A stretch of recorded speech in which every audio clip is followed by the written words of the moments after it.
Hey guys, 5DSB here. This video is a video on double RKT. It's a good idea to understand 4D RKT on a 3 to the 4 before watching this video. It may be a bit tricky to understand if you don't know 4D RKT. Hey guys, SB here. Today this is a video on double RKT. Double RKT is a new technique when solving the 5D Rubik's Cube, especially permuting the last hypercell. As you can see, this puzzle looks like there's a lots to it, but don't worry, we will break it down as we go through. I'll be using MC5D for this tutorial, as it's the only program I'm familiar with when solving 5-dimensional puzzles.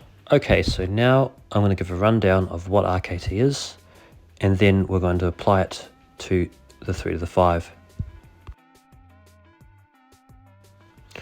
Double RKT is used when permuting the last hypercell in the middle, and also when solving the 3 to the 5 in some scenarios. The hypercell in the middle is a whole 3 to the 4 tesseract.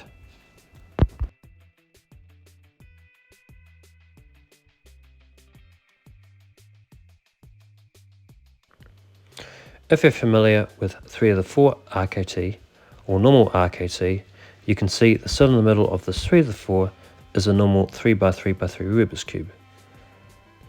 And you have to solve it with RKT to permute this last cell to solve the puzzle. It's the equivalent of solving the last layer on a Rubik's Cube, but since you're dimension up, you're solving a whole 3x3x3 normal Rubik's Cube to permute instead of a layer. So to solve this inner Rubik's Cube, you have to RKT a 3x3x3 normal Rubik's Cube solve to permute this last cell. And that's by only using right cell movements and inside cell movements to solve this inner 3x3x3 Rubik's Cube. Right cell movements twist the sides of this inner 3x3 normal Rubik's Cube, and the inside cell movements is used to take you to the different sides that you need to twist. Doing this isolates a 3x3 normal Rubik's Cube in the middle of this 3 to the 4. Now going back to the 3 to the 5, and you can see we've hidden some cells. Since we're dimension up one more time, the middle is not a 3 to the 3 like you see in the 3 to the 4 to permute the last cell. In the middle of this 3 to the 5 is a whole 3 to the 4 tesseract that you need to RKT at the end to permute this last hypercell. Yes, we are now RKTing a whole 3 to the 4 instead of a 3 to the 3 in the middle to permute this last hypercell. So in this scenario, we are only using right hypercell movements and inside hypercell movements to solve this inner 3 to the 4. Right hypercell movements twist the cells of this inner 3 to the 4 tesseract, and the inside hypercell movements is used to take you to the different cells you need to twist. This isolates a whole 3 to the 4 puzzle in the middle of this 3 to the 5. Okay, so now we have a brief understanding of what RKT is. Now we're going to put to practical use. The first thing to understand double RKT, or RKT, 3 to the 4 in the middle, is visualizing the 3 to the 4 in the middle, because sometimes it can be a bit of a confusing thing to look at. And as you can see right now, this puzzle looks very, very confusing to look at. So we're going to just sort of break it down and explain double RKT and or RKT in a 3 to the 4 is on this puzzle. So as you can see right now, this puzzle looks kind of too much, and it's too much to look at. You can kind of see if you just turn it around, it looks just too much to look at. So what we're going to do is we're going to go to this Faces tab here. Okay, and we're just going to turn off some cells because as you can see it's kind of a mess.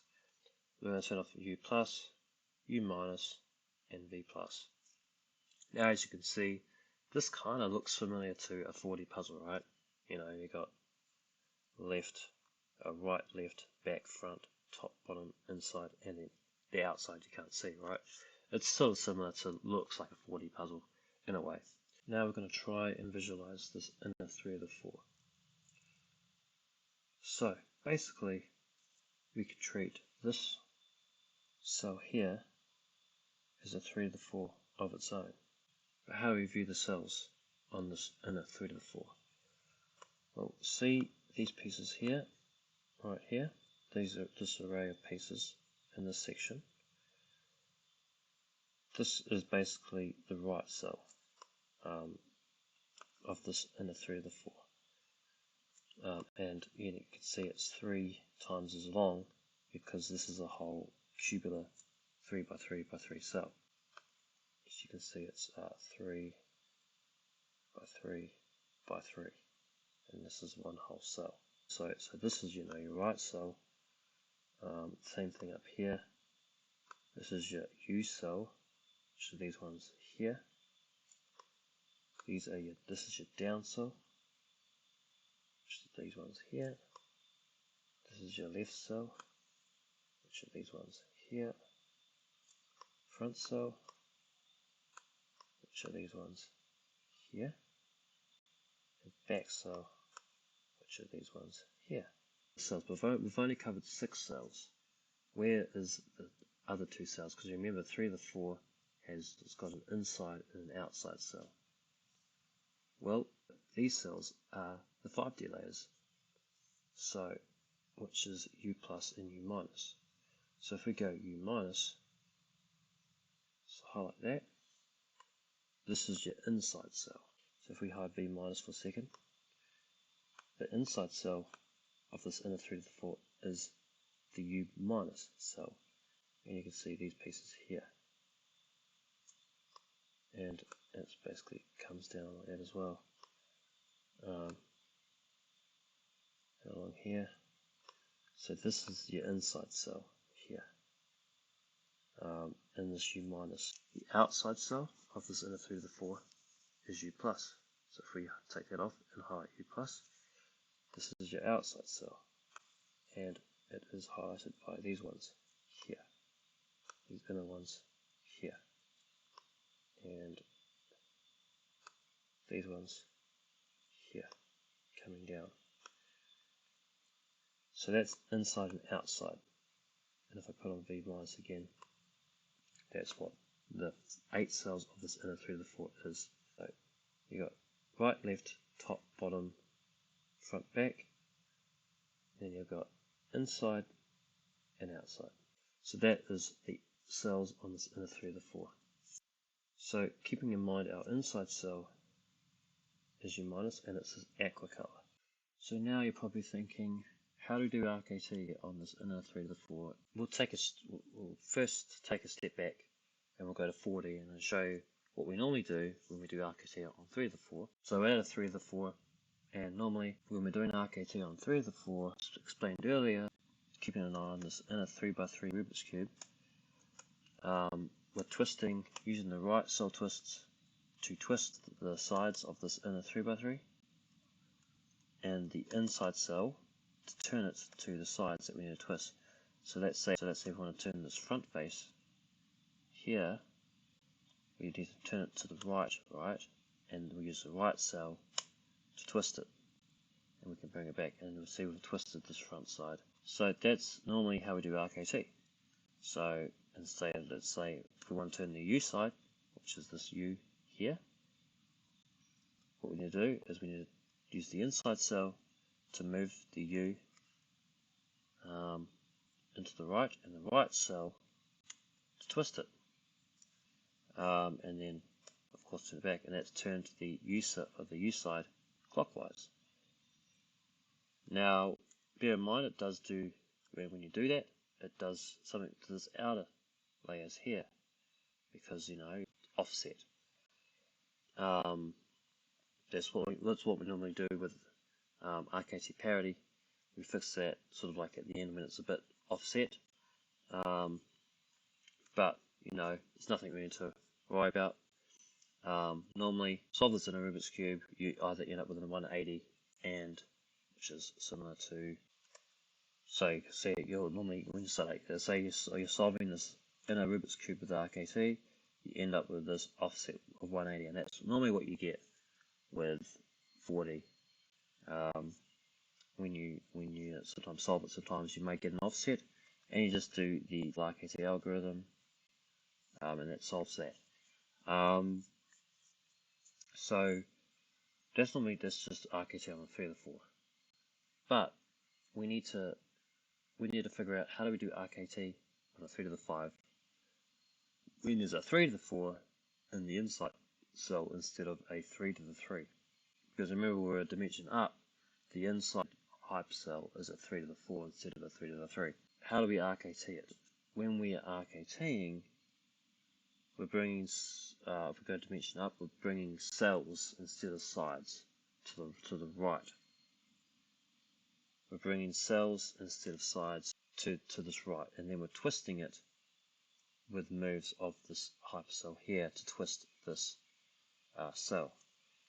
Normally, when we're doing RKT on 3 to the 5, we're bringing a cell to the right, we're doing moves on this inside hypercell, and then we're doing the move on the right to twist it, and then we're bringing it back.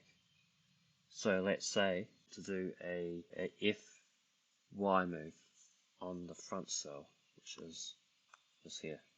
So if we want to do an FY move and turn the cell like that, if we go back to 3 to the 4, so if we're going to 3 to the 4, we're going to do an FY move, which is that. Okay? How do we do that move when we're RKTing a 3 to the 4 on a 3 to the 5? So normally with RKT, bringing a cell to the right. Okay? So what does that mean when we bring a cell to the right? We can't just do a move on the inside 3 to the 4 and do that, right? Because that's not RKT. We're going to screw up some layers. If we go back to 3 to the 5, we can't just do the move. So, right? But we can't just do that because that's not RKT. So like I said before, with RKT we bring it to the right. Now, bringing it to the right, that means that, what do we have to do to bring this to the right? We have to do a whole tesseract rotation here. Okay? To bring this to the right, this white here, which is the front, right? So, we do the whole tesseract rotation, which is like that. And you can see that that's gone to the right. Now, since it's to the right, we need to do the FY move, okay? So we do the FY move there, like that. And then we need to bring it back. So we just go like this, and it's back. We don't normally do this on 3 to the 4 because it's very inconvenient, because this is a 3 to the 4, right? We're not really RKTing a whole 3 to the 4. Since if we're in 5D, we have to RKT a 3 to the 4, which means we need to turn that front cell to the right, do the move on the right by doing this with the cell out here to move it, then twisting it back, which is pretty much RKTing a 3 to the 4. So normally, if we apply it to 3 to the 5, we're focusing on these inside 3 array of triple pieces here, because that's the cell. That's the cell of this inner 3 to the 4. And if we want to focus on the front cell, which is this one, which is these ones, we need to do inside cell rotation to bring this array of 3 pieces, which is the front cell of this inner 3 to the 4, and turn it to the right, which is this cell. So we need to do the inside hypercell movement to turn it to the right, and that's simply just doing this, like that. Now you can see that red cell has gone to the right. Then we want to, so once it's at the right, we can do the move that we need to do to move this red cell of this inner 3 to the 4. And we need to do the move on this right hypercell to turn this inner 3 to the 4 red cell. So what we do is we put our cursor on that. So you want to do a shallow move, which is this. We don't want to do this because this is basically a 4D move. If we do that, it's going to bring it out like that, and that's going to be wrong. So we have to do a shallow move, and that turns this inside red cell and does a Y move. So you can see if we do that, it'll move the pieces around like that. Like that. You can see it does that, and you can see that's still on the right side, not out here. So you can see it does the inside right Y move. And like I said before, we need to turn it back. So turn it back to the front, like so. So we take the inside hypercell and move it over here and do that.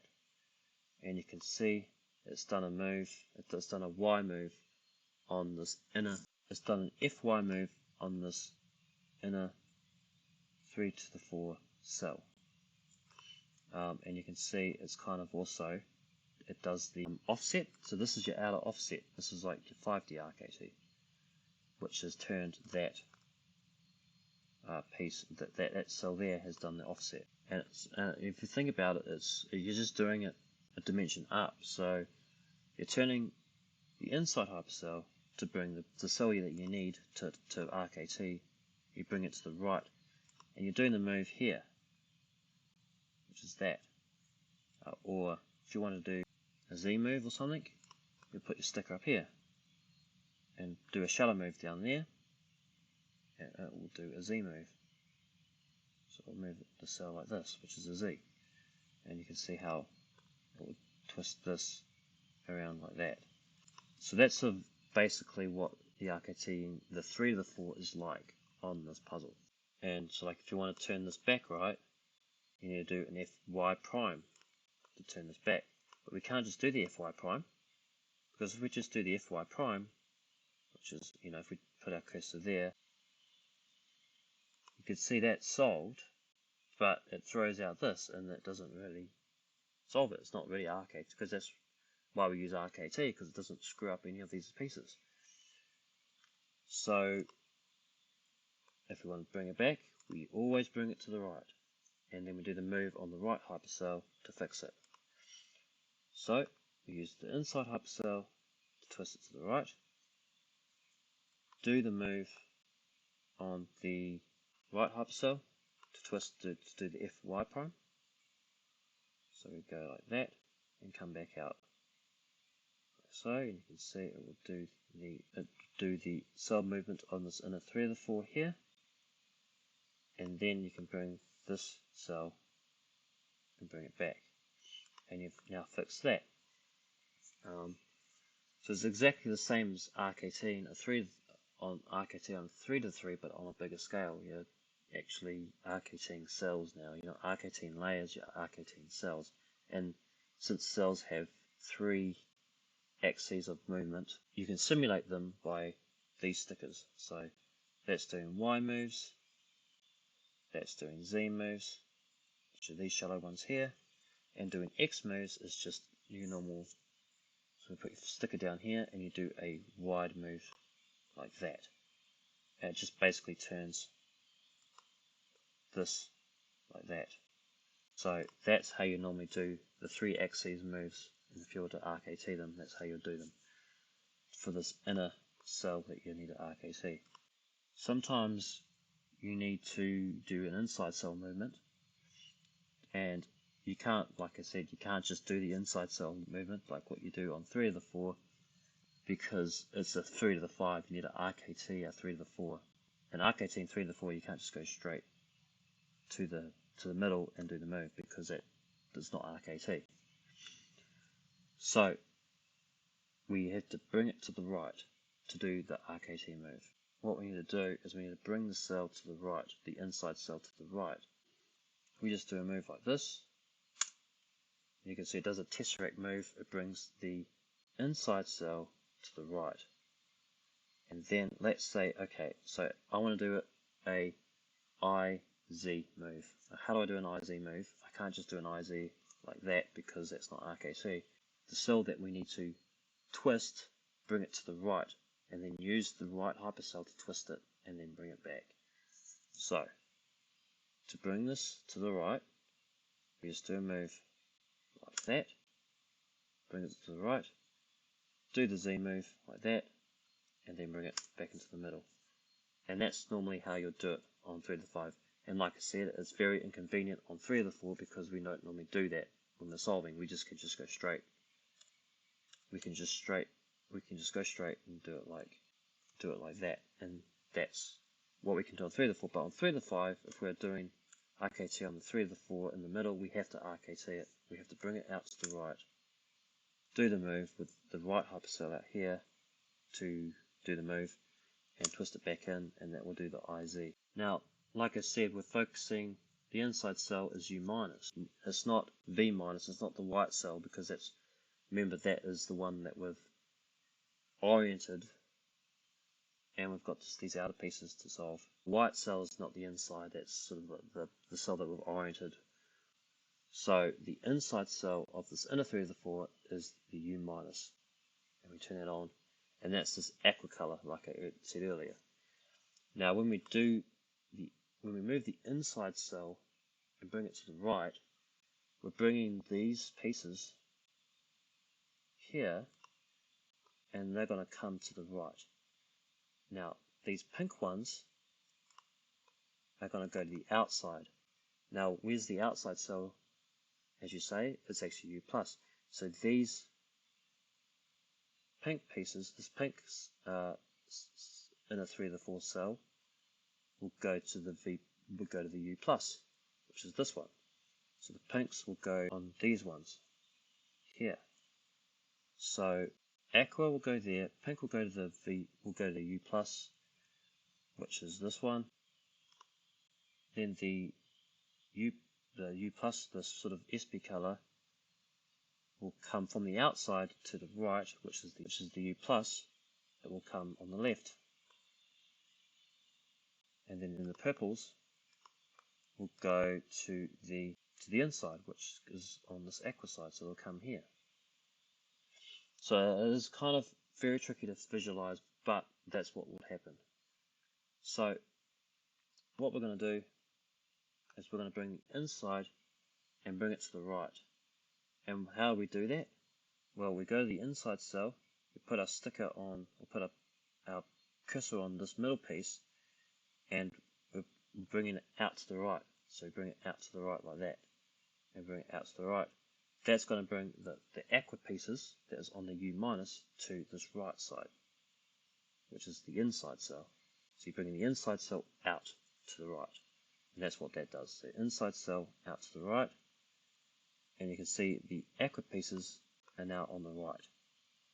And if we turn this on, U minus, you can see the purples have gone to there, the aquas have gone to there, the pinks have gone to U plus, which is the outside cell here, and the SP colors has come to the left, which is from the outside. So it's done that move. On 3 to the 4, it is this, basically this. It's just done that on the inside. So I'm just going to hide that U minus. So the thing is, we brought the inside cell to the right. That's the main thing. Okay. Now we need to RK to do the move, because we've done the inside cell move, which brings this inner 3 to the 4 cell that was on the inside to the right. And now we're going to do the move, let's say IZ. Put our sticker there and do the shallow move this way, because that will rotate the Z like this. So if we do this, push this, it will do that. And you can see it's done the Z move on this inner 3 to the 4 cell. Now we need to bring it back to the middle, because we've done the move. Now we're just going to bring it back to the middle. So we put our cursor on this piece, and we just bring it back into the middle, like that. And you can kind of see, basically it's done the inner IZ move of this inner 3 to the 4. You can see only these have been moved around. So you can see the purples have come up there, the greens has come around here, the pinks has come down here, and the blues has come over here. And that's how you do, that's literally double RKT in a nutshell. Bringing the piece out, doing the move on the hypercell on the right, and then bring it back in, and it does that inside cell move there. But it's literally just RKTing on a bigger scale. You're not doing layer movements, you're actually doing cell movements, which, you know, you've got more options here to turn. You've got X rotations here, Z rotations, which are these two, and Y rotations, which are these two, which will turn this cell in the middle. So yeah, it's kind of tricky to understand, but once you get the hang of it, once you get familiar with it, that's what arc18 or double arc18, a 3 to the 4 in the middle, is like. You just arc18 on a bigger scale.